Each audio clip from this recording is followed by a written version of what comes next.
இந்த வருஷம் அவர் வெளிப்படுகிறதற்கான காரணம், இதற்கு முன்பாக வார்த்தையாக இருந்த இயேசு மாம்சமானதற்கு காரணம் எதுவோ, இவர் 1 யோவான் 3:8, பாவம் செய்கிறவன்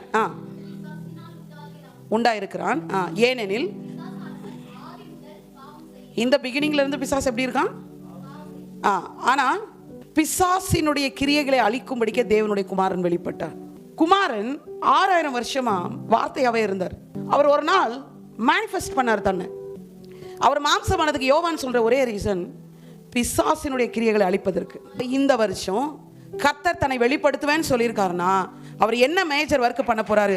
உங்கள் வாழ்க்கையில, என்னுடைய வாழ்க்கையில இருக்கிற எல்லா பிசாசினுடைய கிரியைகளை அழிப்பதற்கு அவர் வெளிப்பட போகிறார். குமாரன் முதல் முறை எந்த ரீசனுக்காக வெளிப்பட்டாரோ, பிதா இந்த வருஷத்திலிருந்து அதே ரீசனுக்காக தான் நம்முடைய வாழ்க்கையிலும் ஊழியத்திலும் வெளிப்பட போகிறார். அப்போ நிச்சயம் என்ன? பிசாசோட கிரியை அழிவது நிச்சயம்.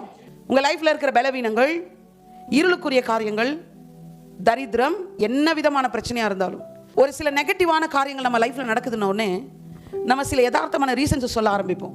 ஒரு எக்ஸாம்பிள், ஒருத்தருக்கு ஆக்சிடென்ட் ஆயிடுச்சு. எப்படி ஆச்சுன்னா ஏதோ ரீசன் சொல்லுவோம். என்னன்னு?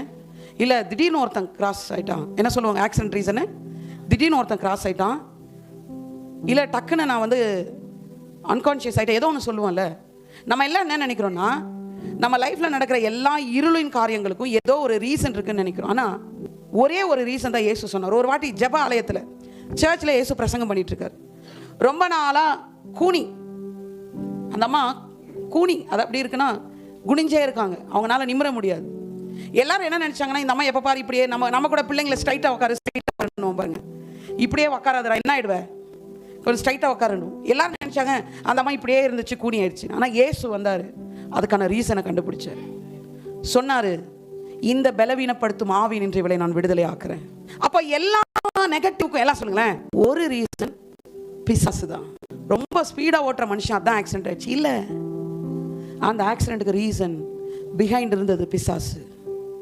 அப்போ ஆண்டவர் என்ன பண்றாரா, இந்த வருஷம் இந்த இப்படிப்பட்ட பிசாசினுடைய கிரியைகளை அழிப்பதற்கு அவர் மேனிஃபெஸ்ட் தன்னை வெளிப்படுத்துகிறாராம். நல்லா தான் கையை தட்டுங்களேன்.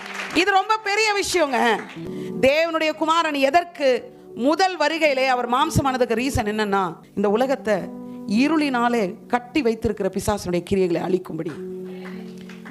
நீங்க எத்தனை பேர் நம்புறீங்க இந்த வருஷம் நிச்சயமா உங்க வாழ்க்கையில் இருக்கிற பிசாசின் கிரியை அழியும்?